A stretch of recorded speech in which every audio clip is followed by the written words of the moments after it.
नमस्कार मित्रांनो, आमच्या चॅनलवर नवीन असाल तर चॅनलला नक्की सबस्क्राईब करा, म्हणजे तुम्हाला मालिकेचे नवनवीन एपिसोड सर्वात अगोदर पाहायला मिळतील.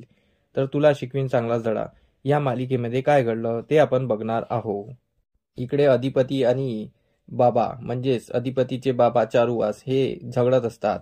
तर चारुवास अधिपतीला समजवत असतो की अरे, इतकी सोन्यासारखी बायको मिळाली, त्या बायकोला तू धुटकारलंस आणि त्या बाहेरच्या बाईला तू अपनवलंस आणि तिचे ताटाखालचं मांजर बनला आहेस तू. तुझी लायकी नसतानाही त्या मुलीने तुझ्यासोबत लग्न केलं. तुझी काय लायकी आहे रे? तू अनाडी आहे, तू अशिक्षित मुलगा आहे, तुझी काही लायकी नाही आहे आणि त्या मुलीसोबत तू लग्न केलेलं आहे. तर समज की तू किती धन्यवान आहे, नाहीतर तुला चांगल्या शिक्षित मुलगी मिळाल्याच नसत्या. असं तो त्याचा अपमान करत असतो, त्याला समजायची कोशिश करत असतो. तर अधिपती नम्र मनाने ऐकून घेत असतो आणि नम्र मनाने बोलत असतो. तर चारुवास त्याचा चांगलाच मान उतारा करतो आणि त्याला जाणवून देतो की त्याची काय चुकी आहे. तर अधिपती बोलतो आमची काही चुकलेली नाही आहे, मास्तरीबाई चुकलेल्या आहे, त्या चुकल्या आहे म्हणून त्या घराच्या बाहेर गेलेल्या. आईसाहेब कधी चुकू शकत नाही. तर चारुवास त्याला अजून सांगतो की तिने तुझ्यावर जे झापड टाकलेली आहे ते कधी सुटू शकत नाही, कारण की तू अशिक्षित आहे, तुला काही समजत नाही आहे आणि अक्षरा ही शिक्षित आहे, तिला सर्व समजते. म्हणून ती भुवनेश्वरी तिला घराच्या बाहेर काढायला निघाली आहे आणि तिने घराच्या बाहेर काढलंही आहे. पण हे तिचं अभाग्य नाही आहे, हे तुझं अभाग्य आहे, कारण की तिला तिला खूप सारं काही काही मिळालेलं आहे शिक्षणापासून. ती स्वतः उभी राहू शकते, पण तू दुसऱ्याच्या बळावर आहे आणि तू भुवनेश्वरीच्या पायाशी पडलेला मुलगा आहे. आणि मी भुवनेश्वरीला कधीच स्वतःची बायको मानू शकत नाही, अशा बाईला, ज्या बाईने घर तोडलेलं आहे. असं तो त्याला बोलत असो. इकडे भुवनेश्वरी अक्षराच्या घरी पोहोचलेली असते आणि ती स्वतःच्या श्रीमंतीचा माज जिरत असते. तर अक्षरा बोलते, तुम्ही का इथे आले आहेस? तुमचं काहीतरी मोठं काम असेल, तुमच्या डोक्यात काहीतरी चालत असेल म्हणून तुम्ही इथे आले आहे. तर अक्षराची आई बोलते, तुमच्यासाठी आलं घालून चाय आणू का? तर भुवनेश्वरी बोलते, नाही, आलं घालून चाय पेलं तर अख्ख्या कोल्हापुरात आग लागते आणि अख्खा कोल्हापूर हादरतं. तर हे ऐकून दोघंही घाबरून जातात. अक्षराची आई, अक्षर बाबाही घाबरून जातात आणि ते तिच्याकडे बघत राहतात. तर भुवनेश्वरी बोलते, अहो आम्ही जॉक केला, जॉक.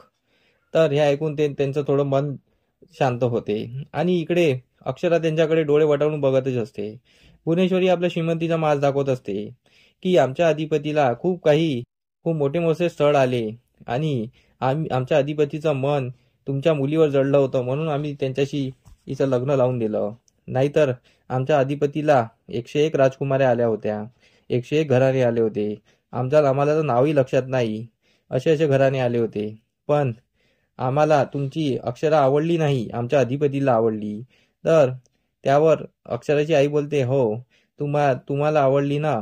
तर परत ती भुवनेश्वरी बोलते, नाही, आम्हाला नाही, आमच्या अधिपतीला आवडली म्हणून आम्ही तिला सून करून घेतली, नाहीतर आम्ही एका श्रीमंत घरातली मुलगी आणली असती.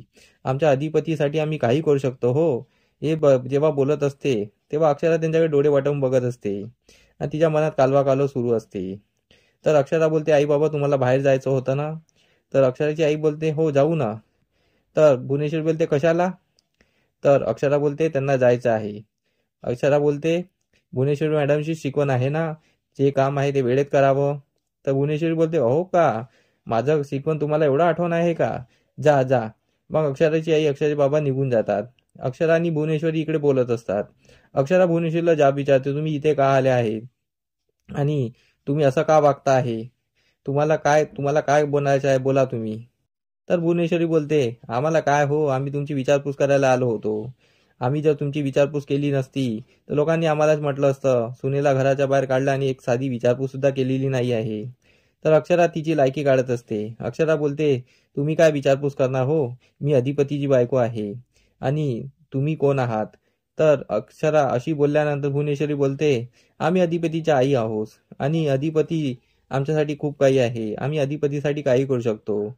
आम्ही तुम्हाला इथे न्यायला आलो नाही आहे, आम्ही तुम्हाला इथे तुमचा जबाब विचारायला आलो आहे, तुमची हालचाल विचारायला आलो आहे, कारण की आम्हाला कोणी म्हटलं नाही पाहिजे आम्ही तुला विचारायला आलो नाही म्हणून. आणि कोल्हापुरात आमचे इतका दणका आहे की आमच्याबद्दल कोणी वाईट साईड बोललं तर आम्ही त्यांची खैर करत नाही. तर यावर अक्षरा बोलते, म्हणजे तुम्ही का मला घाबरवत आहे का? तर भुवनेश्वर बोलते, नाही नाही, आम्ही तुम्हाला कशा घाबरू, तुम्ही आम्हाला इतकं घालून पाडून बोलता, पण तुम्ही अधिपतीच्या बायको आहात. तुमची ती पात्रता आहे, म्हणून आम्ही तुम्हाला काही म्हणू शकत नाही. तर यावर अक्षरा बोलते पात्रता. तर यावर भुवनेश्वरी बोलते आम्ही पात्रताच म्हटली कारण की तुम्ही अधिपतीच्या बायको आहात, नाही तर आम्ही तुमची लायकी काढली असती जर तुम्ही अधिपतीच्या बायको नसतात, आणि म्हणून आम्ही गप्प आहो, नाहीतर आम्ही तुम्हाला दाखवलं असतं. तर अक्षरा काही घाबरत नाही भुवनेश्वरीच्या बोलण्याला. बाकी घाबरत असेल तर इकडे अधिपतीचे बाबा त्याला खूप रागवत असतात, आणि इकडे आजी पोती वाचत असते. तेव्हा दुर्गी बोलते या अधिपतींनी आज मोठ्या मोठ्या मालकांना संपवूनच टाकावं, आणि हे आजी म्हणजे हे आई इथून इथून तिथे त्यांच्या मधात गेली नाही पाहिजे, हिला आपण अडवून ठेवलं पाहिजे. तर दुर्गी त्या आजीजवळ येते आणि बोलते मला पण दाखव, मी पण वाचते. तर आजीची पोती वाचून जाते. मग आधी बाहेर जायला निघते, तर दुर्गी तिला अडवत असते. दुर्गी खूप अडवते पण आजी काही ऐकत नाही. आजी तिला हटवून तिथून निघून जाते. तर दुर्गी बोलते ही पण इथून निघून गेली, पण ह्या अधिपतीने लवकरात लवकर मोठ्या मालकाला संपावं म्हणजे सर्व शांत होईल, असं ती बोलत असते. इकडे अक्षरा आणि भुवनेश्वरीचा वाद सुरू असतो. इकडे अधिपती आणि चारुवासचा वाद सुरू असतो. चारुवास अधिपतीचा चांगलाच पान उतारा काढतो, त्याची चांगलीच लायकी काढतो.